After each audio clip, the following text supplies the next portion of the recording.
제2권 제1부 1.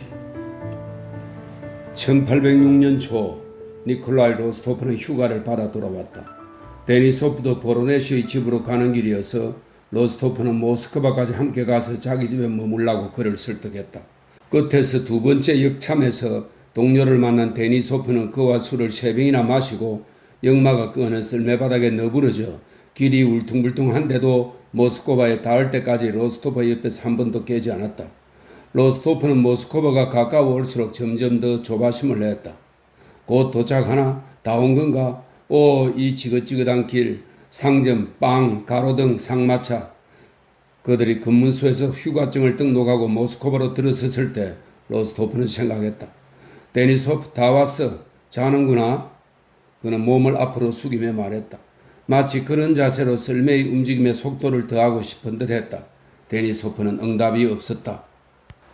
저긴 상마차 마부 자하르가 마차를 세우던 네그리 모퉁이잖아.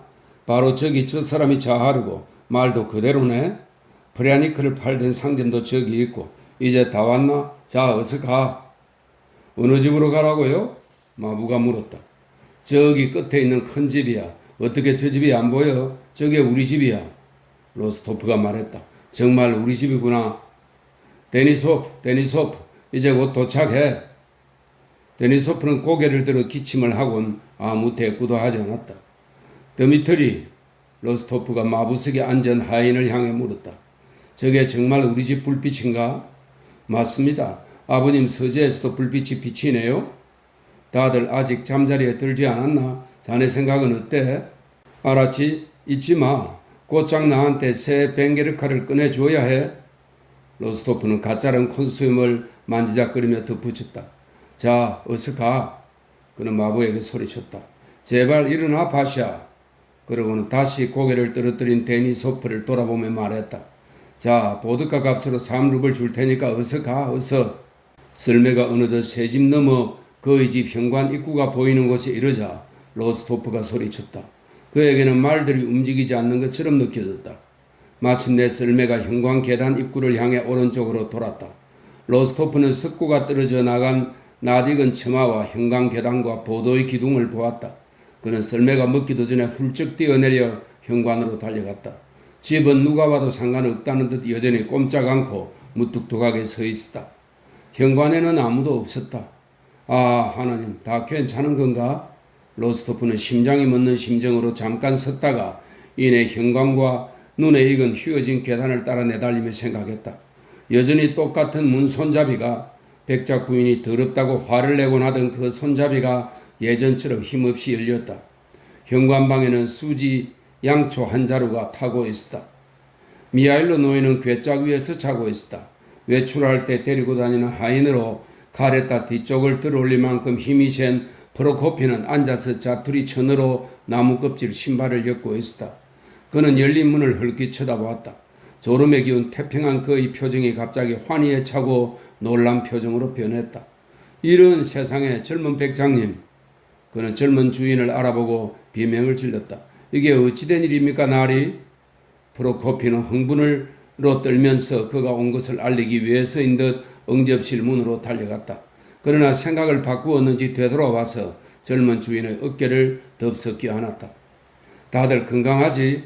로스토프가 팔을 빼며 물었다. 다행이요. 모두 다행이요. 다들 지금 막 식사를 끝내셨습니다. 어디 얼굴 좀 보여주세요. 백작가카. 아무 일 없어? 다행이요. 로스토프는 데니소프에 대해서는 까맣게 잊은 채 누구도 자신이 온 것을 미리 알리게 만들고 싶지 않아서 외투를 벗어던지고 어둑한 큰 홀로 뒤꿈치를 든 채 달려갔다. 똑같은 카드놀이 탁자, 덮개를 씌운 똑같은 샹들리에 모든 것이 예전 그대로였다. 그러나 누군가가 이미 젊은 주인을 보고 알렸는지 그가 응접실로 달려가기도 전에 옆문에서 무언가가 폭풍처럼 맹렬하게 달려나와서는 그를 안고 입을 맞추었다. 다른 문에서 또 다른 문에서 다른 존재가 똑같아 보이는 또 다른 존재가 튀어나왔다. 잇따른 포옹, 잇따른 입맞춤, 잇따른 외침과 기쁨의 눈물. 그는 아빠가 어디 있고 누구인지, 누가 나타샤인지, 누가 페테아인지 구분할 수 없었다. 모두가 한꺼번에 소리 지르고 말하면서 그에게 입을 맞추었다. 오직 어머니만 없었다. 그는 그것이 신경 쓰였다. 그런데도 나는 몰랐어, 니콜루시카. 나의 친구 콜야. 여기 그가 우리의 달라졌네? 초가 없어. 차를 가져와. 나도 입 맞춰줘. 얘야, 나도. 소냐, 나타샤, 페테아, 안나, 미하일로브나, 베라, 노백작이 그를 끌어안았다. 하인들도 하녀들도 방을 가득 메운 채 탄성을 들렸다. 페테아가 그의 다리에 매달렸다. 나도, 그가 외쳤다. 나타샤는 로스토프를 끌어당겨 얼굴에 입맞춤을 퍼붓고는 발작 뛰어 물러났다. 그러고는 그의 벵게르카 앞깃을 잡고 계속 한자리에서 염소처럼 깡충깡충 뛰며 날카로운 소리로 환호성을 질렀다. 사방에 기쁨의 눈물로 빛나는 애정어린 눈동자들이 있었고 사방에 입맞춤을 구하는 입술들이 있었다. 쿠마치 천처럼 빨간 소냐도 그의 팔을 붙잡고 그토록 기다려온 그의 눈동자를 향한 축복된 시선 속에 온통 빛나고 있었다. 소냐는 벌써 16살이었고 아주 예뻤다. 환희와 행복에 차서 생기를 띤 이 순간에는 더욱 그랬다. 그녀는 미소 띤 얼굴로 숨을 죽이며 눈을 떼지 못하고 그를 바라보았다. 그는 감사의 눈길로 그녀를 쳐다보았다. 하지만 그런 와중에도 내내 누군가를 기다리고 찾았다. 노백작 부인은 아직 나오지 않았다. 드디어 문가에서 발소리가 들렸다. 걸음이 너무 빨라서 어머니의 것 같지가 않았다. 하지만 그 사람은 바로 어머니였다. 그가 없는 동안 지은 듯 전해본 적이 없는 새 옷을 입고 있었다. 모두가 그를 놓아주자 그는 어머니에게로 달려갔다. 두 사람이 마주한 순간 그녀는 흐느끼며 그의 가슴에 쓰러졌다. 그녀는 얼굴을 들지 못하고 그저 그의 벵게르카에 붙은 차가운 줄장식에 얼굴을 꼭 대고 있었다. 아무도 알아채지 못한 사이에 데니소프가 방으로 들어서다가 그 자리에 서서 그들을 바라보며 눈시울을 닦았다. 바실리 데니소프입니다. 아드님의 친구입니다. 그는 의아하게 바라보는 백작에게 자신을 소개하며 말했다. 어서 와요. 압니다. 알다마다요. 백작이 데니소프에게 입을 맞추고 을사하며 말했다. 니콜루시카가 편지에 썼지요. 나타샤, 베라. 이분이 바로 데니소프란다. 하나같이 행복과 환희에 찬 얼굴들이 머릿속이 덥수룩하고 콧수임이 거뭇한 데니소프의 짝닮아간 체구를 돌아보고 그를 애워쌌다. 아, 데니소프. 나타샤는 기뻐서 얼칠 줄 몰라 하며 날카로운 목소리로 외치더니 그를 뛰어가 끌어안고 입을 맞추었다. 모두 나타샤의 행동에 당황했다. 데니소프도 얼굴을 붉혔지만 빙그레 웃고는 나타샤의 손을 잡고 입을 맞추었다. 데니소프는 그를 위해 준비된 방으로 안내되었고 로스토프가 사람들은 모두 소파가 있는 방으로 가서 니콜루시카 주위에 모여 있었다. 노백작 부인은 한시도 그의 손을 놓지 않고 끊임없이 입을 맞추며 옆에 나란히 앉아 있었다. 나머지 사람들은 그를 둘러싸고 모여 그의 몸짓 하나, 말 한마디, 눈길 하나도 놓치지 않았으며 기쁨과 사랑이 넘치는 시선을 그에게서 떼지 못했다. 남동생과 누이들은 말다툼을 벌이며 그에게 더 가까운 자리를 차지하려 했고 누가 그에게 차와 손수건과 파이프를 가져다 줄지를 두고 싸웠다. 로스토프는 가족들이 보여준 사랑에 무척 행복했다. 그러나 만남의 첫 순간이 너무도 축복된 것이어서 지금의 행복이 그에게는 작게 느껴졌다. 그는 또 다른 무언가를 계속 기다렸다. 다음 날 아침 오랜 여정에서 돌아온 사람들은 9시가 넘도록 잠을 잤다. 그들의 방과 붙은 앞방에는 기병도, 배낭, 타시카, 활짝 열린 여행가방, 더러운 부처가 여기저기 흩어져 있었다. 박차가 달린 부처 두 켤레는 깨끗이 손질되어 방금 벽가에 놓였다. 하인들이 세면기와 면도를 위한 온수와 깨끗이 손질된 옷을 가져왔다. 담배와 남자 냄새가 났다. 헤이 그리시카 파이프 줘.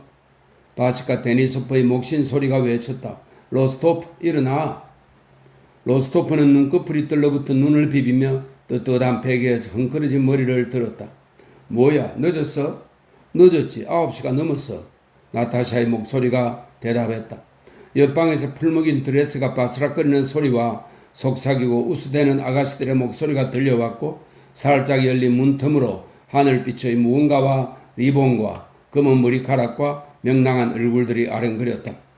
로스토프가 일어났는지 알아보러 온 나타샤와 소냐와 페타였다. 니콜렌카 일어나. 문과에서 다시 한번 나타샤의 목소리가 들렸다.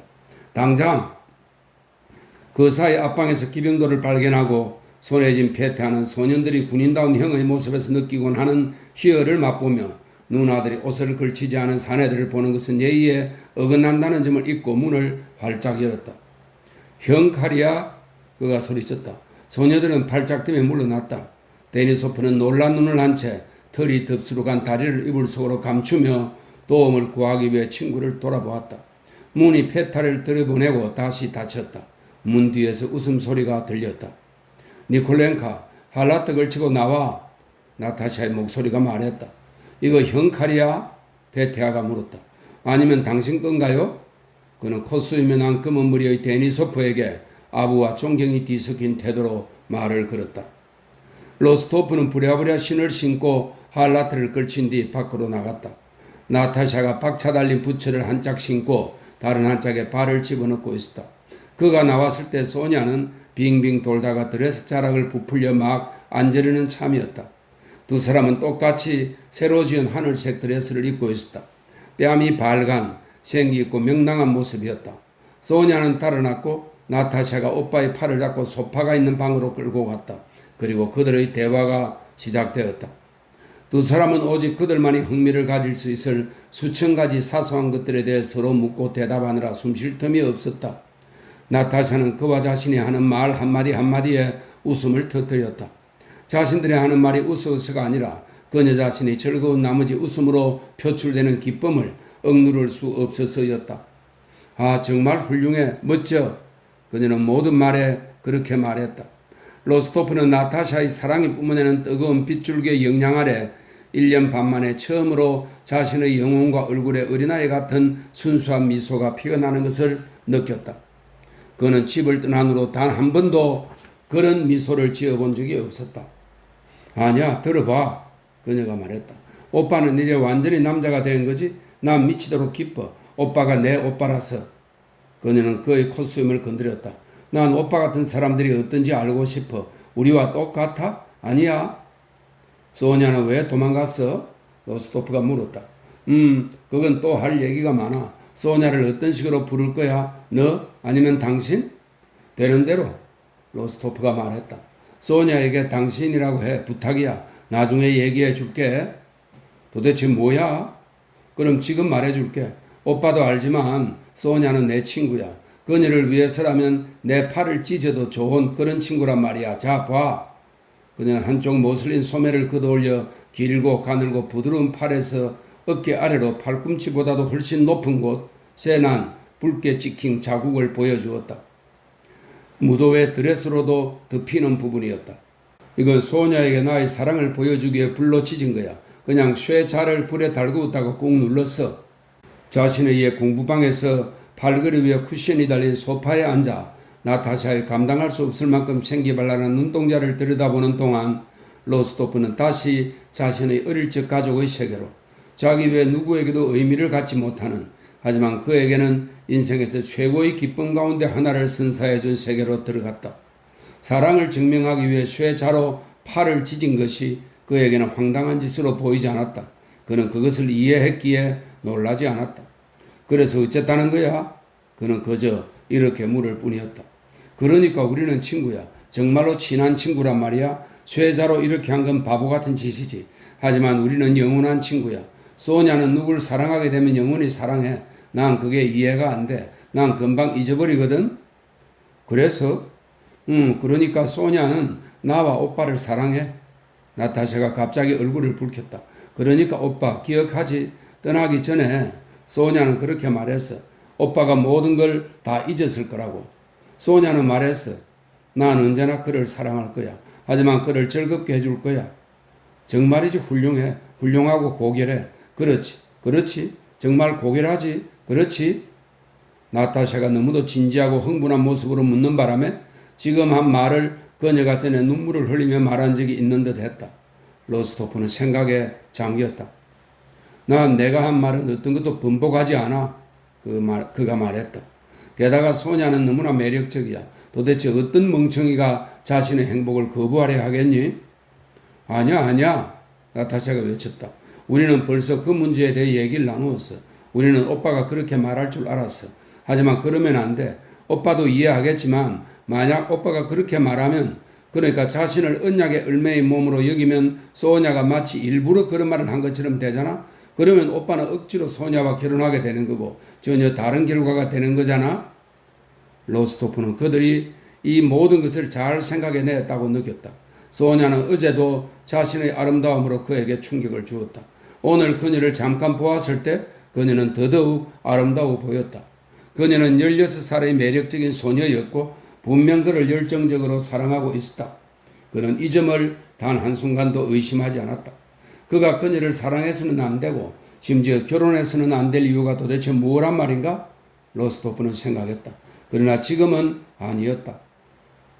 지금은 다른 즐거움과 일들이 너무 많다. 그래, 둘이서 이 문제에 대해 정말 좋은 생각을 해냈어. 그는 생각했다. 난 자유로운 몸으로 남아야 해. 그래, 아주 훌륭해. 그는 말했다.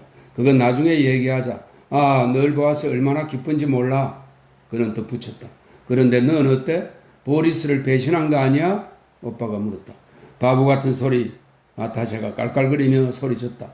나는 그 사람에 대해서도 그 누구에 대해서도 생각하지 않아. 알고 싶지도 않고. 그럴 수가. 왜 그렇게 된 거야? 나 말이야? 나타샤가 되물었고 얼굴이 행복한 미소로 환하게 빛났다. 뒤포를 본 적 있어? 아니. 그 유명한 발레리노 뒤포를 본 적이 없단 말이야? 그럼 오빠는 이해하지 못할 거야. 난 이런 사람이야. 나타샤는 마치 춤추듯 두 팔을 둥글게 만들어 치맛자락을 잡고 몇 걸음 뛰어갔다가 돌아가서 앙트르시아를 하고 발과 발을 맞부딪히고는 발가락을 세우고서 몇 발짝 더 걸었다. 정말 쓴 거야? 자, 봐. 그녀가 말했다. 그러나 발끝으로 몸을 지탱하지 못했다. 바로 이게 내 모습이야. 난 절대 누구와도 결혼 안 할 거야. 난 발레리나가 될 거야. 아무한테도 말하지 마. 로스토프는 데니소프가 자신의 방에서 질투를 느낄 만큼 큰 소리로 유쾌하게 웃으댔다. 나타샤도 웃음을 참지 못하고 깔깔거렸다. 그래도 정말 잘하지? 그녀는 계속 말했다. 잘하네. 이제 보리스와는 결혼하고 싶지 않은 거야? 나타샤의 얼굴이 확 붉어졌다. 난 누구와도 결혼하고 싶지 않아. 보리스를 보면 똑같이 말할 거야. 정말? 로스토프가 말했다. 그럴 거야. 그런 건 시시해. 나타샤는 계속 제잘거렸다. 그런데 데니소프는 좋은 사람이야? 그녀가 물었다. 좋은 사람이지. 자, 갈게. 옷이나 입어. 데니소프는 무서운 사람이야? 왜 무서워? 니콜라가 물었다. 바시카는 멋진 사람이야. 오빠는 그 사람을 바시카라고 불러? 이상하네. 그럼 정말 좋은 사람이구나? 아주 좋은 사람이야. 자, 얼른 차 마시러 와. 다 같이 마시자. 나타샤는 발끝으로 일어나 발레리나가 걷듯이 그러나 행복한 15살 소녀만이 짓는 미소를 머금고 방에서 걸어나갔다. 응접실에서 소냐와 마주친 로스토프는 얼굴을 붉혔다. 그녀를 어떻게 대해야 할지 몰랐다. 어제는 만남의 기쁨이 솟아나는 첫 순간에 서로 입을 맞추었지만 오늘은 그럴 수 없을 것 같았다. 그는 모두가 어머니도 누이들도 무언가 묻는 듯 자신을 바라보며 자신이 소냐에게 어떻게 행동하는지 궁금해한다고 느꼈다. 그는 그녀의 손에 입을 맞추면서 그녀를 소냐, 당신이라고 불렀다. 그러나 마주친 그들의 눈은 서로에게 너라 말했고 부드러운 입맞춤을 나누었다. 그녀의 눈빛은 나타샤를 사절로 삼아 감히 그의 언약을 떠올리게 한 것에 대한 용서를 구하고 그의 사랑에 대한 감사를 전했다. 그의 눈빛은 자유를 제한한 데 대한 감사를 그녀에게 전했고 그녀를 사랑하지 않을 수 없으므로 무슨 일이 있어도 그녀를 사랑하지 않게 되는 일은 절대 없을 것이라고 말했다. 그런데 참 이상하네. 모두가 침묵한 순간을 틈타 베라가 말했다. 지금 소냐와 니콜렌카가 마주쳤을 때 서로 모르는 사람처럼 당신이라고 했어. 언제나 그렇듯 이번에도 베라의 지적은 정확했다. 하지만 대개 그렇듯 그녀의 지적은 모두를 거북하게 만들었다. 소냐와 니콜라이와 나타샤뿐 아니라 노백작 부인도 소녀처럼 얼굴을 붉혔다. 그녀는 아들에게서 눈부신 배필을 앗아갈 수 있는 소냐를 향한 아들의 사랑을 두려워하고 있었다. 데니소프가 전장에서와 똑같이 새 군복을 입고 머리에 포마드를 바르고 향수까지 뿌린 멋쟁이가 되어 응접실에 나타나 너무도 친절하게 귀부인들을 상대하는 것을 보고 로스토프는 깜짝 놀랐다. 로스토프는 그에게서 그런 모습을 보리라고는 전혀 기대하지 않았기 때문이었다. 2. 군대에서 모스크바로 돌아온 니콜라이 로스토프는 가족들에게 최고의 아들로, 영웅으로, 눈에 넣어도 아프지 않을 니콜루시카로 대우받았다. 친척들은 그를 사랑스럽고 유쾌하고 예의 바른 청년으로 받아들였다. 지인들 사이에서 그는 잘생긴 기병대 중위이자 뛰어난 춤꾼이며 모스크바의 1등 신랑감 가운데 하나였다. 모스크바 전체가 로스토프가와 아는 사이였다. 올해 노백작은 모든 영지를 다시 담보로 잡히고 대출을 받아 돈이 넉넉했다. 그래서 자기 소유의 경주마와 모스크바에서 아직 아무도 구하지 못한 최신 유행의 독특한 승마바지와 구두코가 아주 뾰족하고 조그만 은재 박차가 달린 최신 유행의 부츠를 갖게 된 니콜루시카는 매우 즐거운 시간을 보내고 있었다. 집으로 돌아온 로스토프는 예전의 생활 환경에 적응하는 시간을 어느 정도 갖고 나서야 즐거운 기분을 느끼게 되었다. 그는 자신이 꽤 성장하고 어른이 된 것 같은 기분이 들었다. 교리 문답에서 떨어져 낙심한 일, 가브릴로에게 쌍마차 요금을 빌린 일, 남몰래 소냐와 입을 맞춘 일, 이 모든 일을 그는 이제 까마득하게 먼 어린 시절로 떠올리고 있었다. 이제 그는 은빛 맨티크에 병사용 게오르기 훈장을 단 경기병 중위로서 존경받는 중년의 이름난 사냥꾼들과 언제라도 경주마를 달릴 준비가 되어 있었다. 가로수길에는 아는 귀부인이 있어서 밤이면 말을 타고 갔다. 그는 아르아로프가의 무도회에서 마주르카를 지휘하고 카멘스키 원수와 전쟁 이야기를 나누고 영국 클럽에도 갔다. 그리고 데니소프가 소개해준 40살 된 대령과도 너나들이로 지내고 있었다. 군주를 향한 그의 열정은 모스크바에서 다소 시들해졌다. 모스크바에서 지내는 동안 군주를 보지 못했기 때문이다. 하지만 그럼에도 그는 종종 군주에 대해 그를 향한 자신의 사랑에 대해 이야기하며 자신은 아직 모든 것을 말한 것이 아니고 군주를 향한 자신의 감정에는 누구나 다 이해할 수 없는 무언가가 더 있다고 느끼게 만들었다. 그리고 그 무렵 모스크바에 퍼져있던 일반적인 감정, 당시 모스크바에서 인간의 몸을 입은 천사라고 불리던 알렉산드로 파블로비치 황제에 대한 숭배의 감정에 진심으로 공감했다. 군대로 복귀할 때까지 모스크바에 머물던 그 짧은 기간에 로스토프는 소냐와 가까워지기는커녕 오히려 멀어졌다. 그녀는 매우 아름답고 사랑스러운 데다 분명 그를 뜨겁게 사랑했다. 그러나 그는 사랑에 몰입할 틈이 없을 만큼 할 일이 많은 듯 느껴지는 젊음의 시기에 있었다. 그리고 젊은이는 얼매이는 것을 두려워한다. 다른 많은 일에 필요한 자신의 자유를 소중히 여기게 되는 것이다. 모스크바에 머무는 동안 그는 소냐를 생각할 때마다 속으로 혼자 말을 하곤 했다.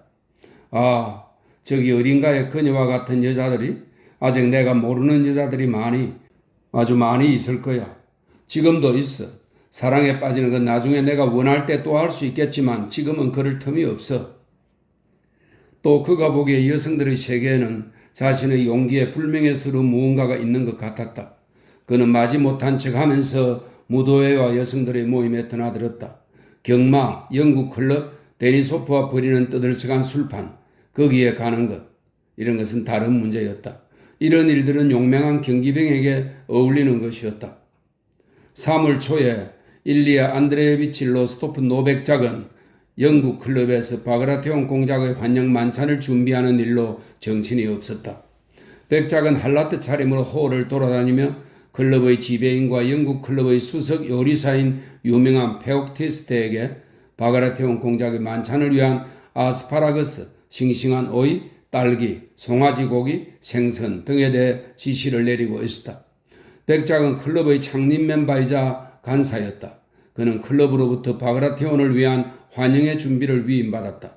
그처럼 아낌없이 넉넉하게 연회를 준비할 사람이 드문데다 특히 연회 준비에 돈이 필요할 경우 자기 돈을 보탤 수 있고 또 기꺼이 보태려는 사람이 거의 없었기 때문이다. 요리사와 클럽 지배인은 즐거운 얼굴로 백작의 지시를 듣고 있었다. 백작과 일할 때가 아니면 수천 루블의 비용이 드는 만찬으로 그토록 많은 이윤을 남길 수 없음을 알았기 때문이다. 그럼 유위에 죽에 그리고 토르티에 닭뼈를 넣어. 알겠지? 그럼 차가운 소스가 셋이 되겠네요? 요리사가 물었다. 백작은 생각에 잠겼다. 그보다 적어서는 안 되지. 셋으로 해. 하나는 마요네즈로 하고 그가 손가락을 꼽으며 말했다. 그럼 철갑상어는 큰 것으로 가져오라고 할까요? 지배인이 물었다. 어찌겠나? 값을 깎아주지 않으면 그냥 가져와. 이 일은 깜빡 잊을 뻔했군. 테이블에 앙트레를 꼭 하나 더 내야 해. 아이고 아버지. 그는 머리를 움켜쥐었다. 누가 꽃을 가져오지? 미텐카. 자네 말을 타고 포드모스코바나야로 가. 그는 그의 부름을 받고 들어온 관리인에게 말했다. 말을 몰고 포드모스코바나야로 가서 정운사 막심카에게 당장 부역을 동원하라고 해. 온실의 꽃을 전부 펠트천에 꽁꽁 싸서 가져오라고 전해. 금요일까지 이곳에 화분 200개가 도착해야 한다고 해. 이런저런 지시를 내리고 또 내린 후 그는 휴식을 취하러 백작 부인에게 가다가 필요한 것이 또 생각나 되돌아왔다. 그는 요리사와 지배인을 대불러 또다시 지시를 내리기 시작했다. 문가에서 남자의 가벼운 발걸음 소리와 철컥거리는 박차 소리가 들렸다. 뒤에 뺨이 붉고 콧수염이 거뭇한 잘생긴 젊은 백작이 들어왔다. 모스크바에서 편안하게 지내는 동안 푹 쉬면서 응석바지가 된 듯 했다. 아이고 얘야 머리가 빙빙 도는구나. 노인은 창피한 듯 아들 앞에서 씩 웃으며 말했다. 하다못해 너라도 도와야지. 노래할 사람이 더 필요하단다. 악단은 우리 집에 있으니까 그래. 집시를 불러야 할까? 너희 군인들은 그런 걸 좋아하지 않니? 정말이지 아버지. 바그라티온 공작이 슈엥그라벤 전투를 준비할 때도 지금의 아버지보다는 덜 분주했던 것 같아요. 아들이 빙그레 웃으며 말했다. 노백작은 화가 난 척했다. 그래 어디 한번 떠들어봐라. 해볼 테면 해봐. 그러고 나서 백작은 현명하고 정중한 얼굴로 주의 깊고도 다정하게 아버지와 아들을 바라보던 요리사를 돌아보았다. 참나 젊은 놈들 좀 보게.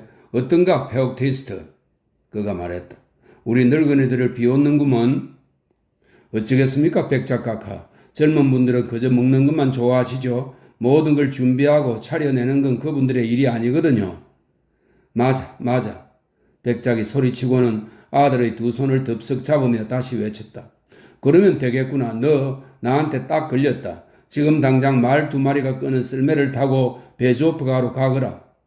백작 일리아 안드레이치께서 신선한 딸기와 파인애플을 부탁한다며 날 보내셨습니다. 다른 댁에서는 더 구할 수가 없었어요. 라고 말해라. 그 사람이 없으면 공작 영예들을 찾아가서 말해라. 그 집을 나온 다음에는 그래 라제굴리아이로 가라. 마부 이파카가 알아. 그곳에서 일리유시카라는 집시를 찾아. 기억나지? 그때 오를로프 백작 집에서 하얀 카자킨을 입고 춤을 추었지 않니? 그 사람을 이곳으로 데려와. 집시 여자들도 데려올까요? 니콜라이가 웃으며 물었다. 이런. 그때 안나 미하일로브나가 근심에 찬 사무적인 표정으로 동시에 한 번도 그녀를 떠난 적이 없는 온화한 그리스도교 신자의 표정으로 발소리를 죽이며 홀에 들어왔다. 매일 안나 미하일로브나가 찾아올 때 백작은 할라트 차림인데도 매번 그는 그녀 앞에서 당황하며 차림새에 대해 용서를 구했다. 지금도 그랬다. 괜찮아요 백작. 그녀는 온화하게 두 눈을 감으며 말했다. 베조프에게는 내가 갈게요. 그녀가 말했다. 젊은 베조프가 왔으니 백작 우리는 그의 온실에서 무엇이든 다 구할 수가 있어요. 그를 볼 일도 있고요. 그가 내게 보리스의 편지를 보내주었거든요. 고맙게도 보리아는 지금 참모부에 있어요. 백작은 안나 미하일로브나가 자신이 맡긴 일을 일부러 맡아주어 기뻤다. 그는 그녀를 위해 작은 카레타를 타고 말을 매라고 지시했다. 베조프에게도 오라고 말해 주십시오. 그를 명단에 올리겠습니다. 참, 아내와 함께 왔나요? 그가 물었다. 안나 미하일로브나는 눈을 감았다. 그녀의 얼굴에 깊은 슬픔이 떠올랐다. 아, 백작, 그는 몹시 불행해요. 그녀가 말했다. 정말이지 우리가 들은 게 사실이라면 끔찍해요.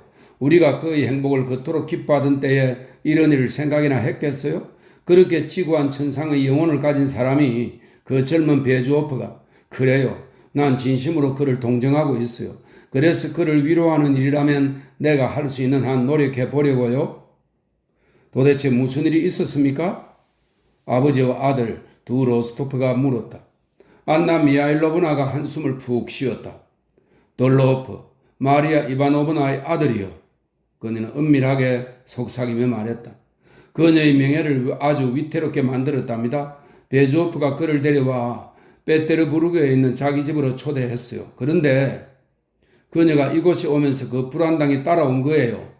안나 미하일로브나는 피에르에 대한 동정을 표현하려 말했지만 무의식적인 억양과 반점 지은 미소는 그녀가 불안당이라고 부른 돌로프에 대한 동정을 드러냈다. 듣자니 피에르는 슬픔 때문에 완전히 절망에 빠져 있답니다. 그래도 그에게 오라고 전해주십시오. 기분이 확 풀릴 테니까요. 성대한 연회가 될 겁니다. 다음 날인 3월 3일 오후 1시에서 2시 사이 만찬에 모인 영국 클럽 회원 250명과 손님 50명은 귀빈이자 오스트리아 원정의 영웅인 바그라티온 공작을 기다리고 있었다. 아우스트리츠 전투 소식을 접한 모스크바는 처음엔 당혹에 빠졌다. 그 무렵 러시아 사람들은 승리에 너무 익숙해 있어서 패배에 대한 소식을 듣고 어떤 이들은 그저 믿지 않았고 또 어떤 이들은 무엇이든 특별한 이유로 이 기이한 사건을 해명해 보려고 애썼다. 소식이 당도하기 시작한 12월만 해도 정확한 정보와 권위를 지닌 저명 인사들이 전부 모인 영국 클럽에서는 전쟁과 마지막 전투에 대해 아직 침묵하기로 약속이라도 한 듯 아무도 일절 말을 꺼내지 않았다.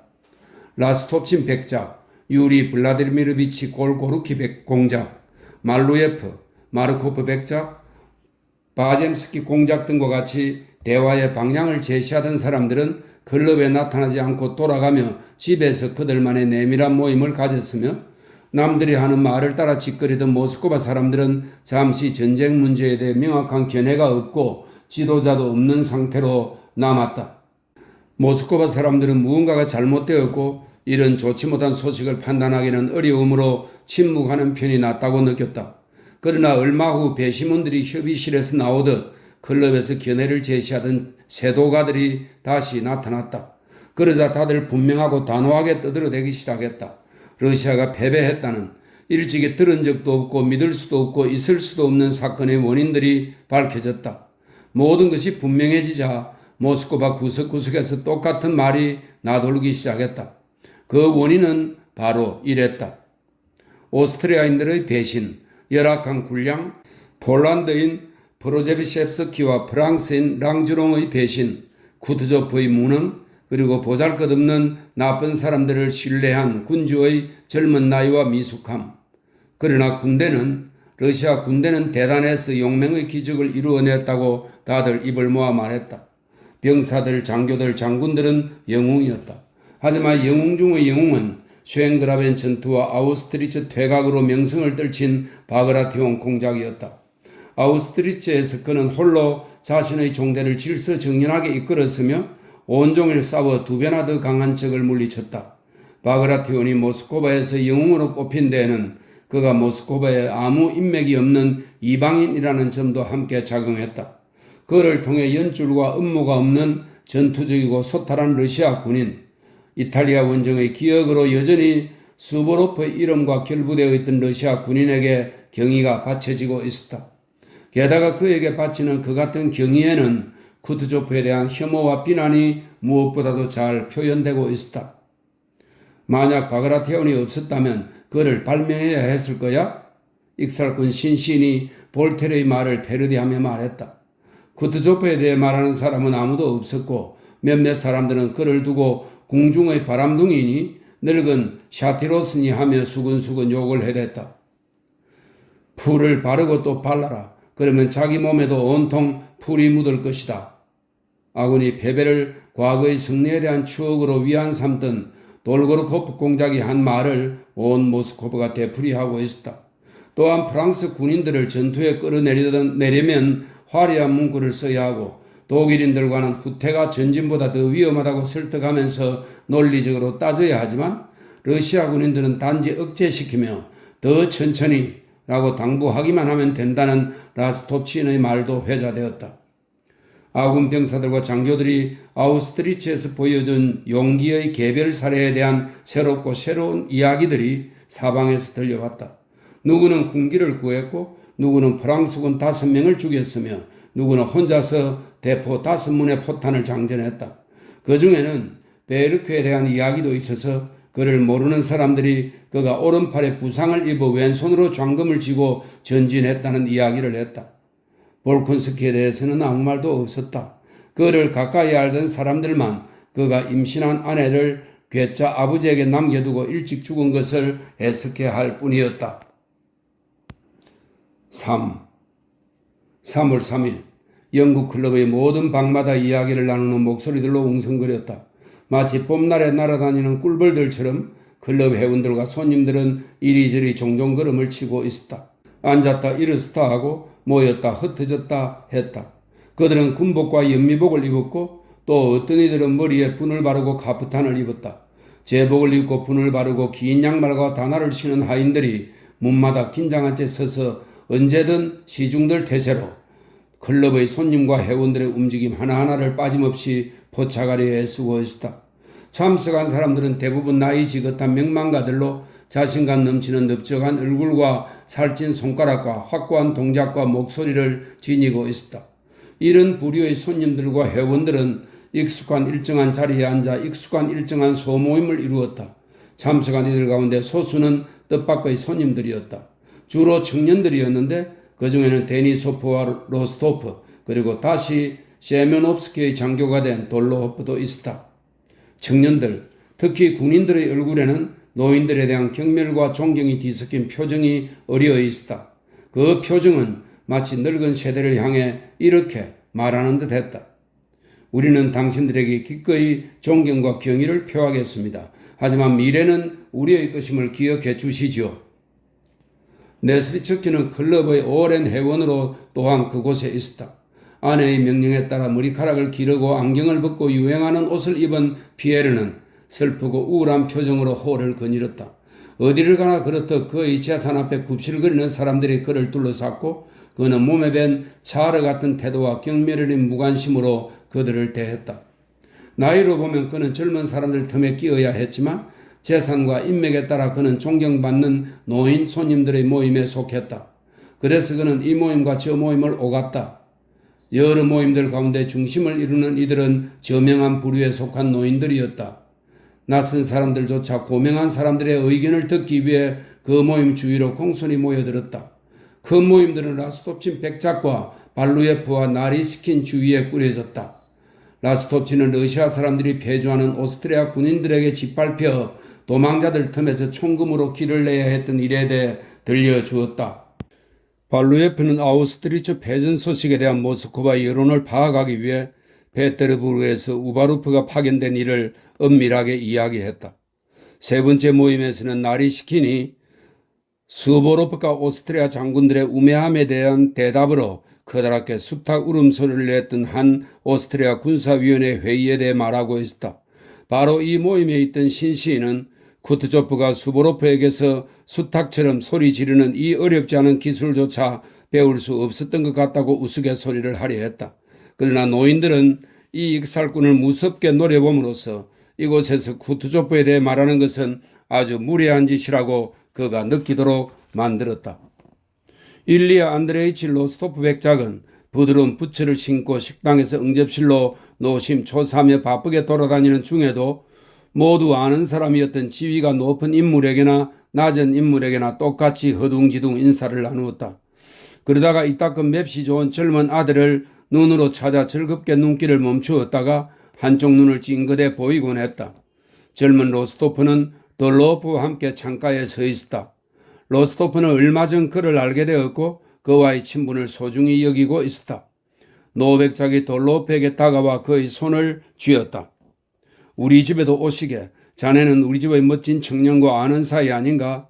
그곳에도 있었고 함께 영웅적으로 행동했어. 아, 바실리 이그나티치, 안녕하시오 노인장. 그는 지나가는 노인에게 말을 건넸다. 그러나 인사말을 채 맺기도 전에 주위가 술렁이기 시작했다. 놀란 얼굴로 달려온 하인이 오셨습니다 하고 고했다. 벨 소리가 울렸다. 클럽의 간사들이 앞으로 달려갔다. 이방 저방에 흩어졌던 손님들이 사부에서 흔들리는 호밀처럼 한 무더기로 몰려나와 홀의 문 옆에 있는 큰 응접실에 멈추었었다. 현관방 문가에 바그라테온이 모자도 잠금도 없이 나타났다. 클럽 관리에 따라 수위에게 맡기고 온 것이다. 로스토프가 아우스트리츠 전투 전야에 보았던 것처럼 양가죽 모자를 쓰고 어깨에 채찍을 둘러맨 차림이 아니라 몸에 꼭 맞는 새 군복을 입고 가슴 왼편에 별 모양의 게오르기 훈장이며 러시아와 외국의 훈장들을 달고 있었다. 만찬 직전에 이발을 하고 굴레난 옷을 민 듯 했는데 그것이 그의 인상을 불리하게 바꾸어 놓았다. 그의 얼굴에는 순박하면서도 축제처럼 흥겨운 무언가가 있었다. 그것은 단호하고 남성적인 이목구비와 결합하여 다소 우스꽝스럽기까지 한 표정을 그의 얼굴에 더했다. 그와 함께 온 베클레쇼프와 페오도르 페트로비치 우바로프는 주빈인 그가 앞장서도록 문가에 멈추어 섰다. 바그라티온은 그들의 정중함에 잠시 당황했다. 문가에서 정체가 벌어졌지만 결국 바그라티온이 앞장서서 들어갔다.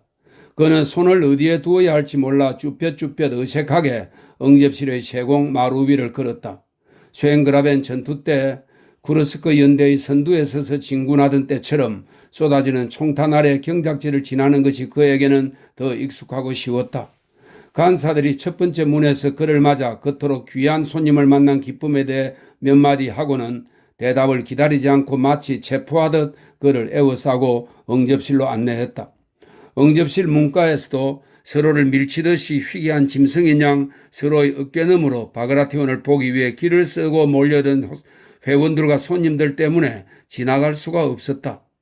일리아 안드레이치 백작이 누구보다 활기차게 웃으며 좀 지나갑시다, 몽쉐르, 지나갑시다 하면서 군중을 밀치고 손님들을 응접실로 안내하여 가운데 소파에 앉혔다. 에이스들, 클럽에서 가장 존경받는 회원들이 새로운 사람들을 애워섰다.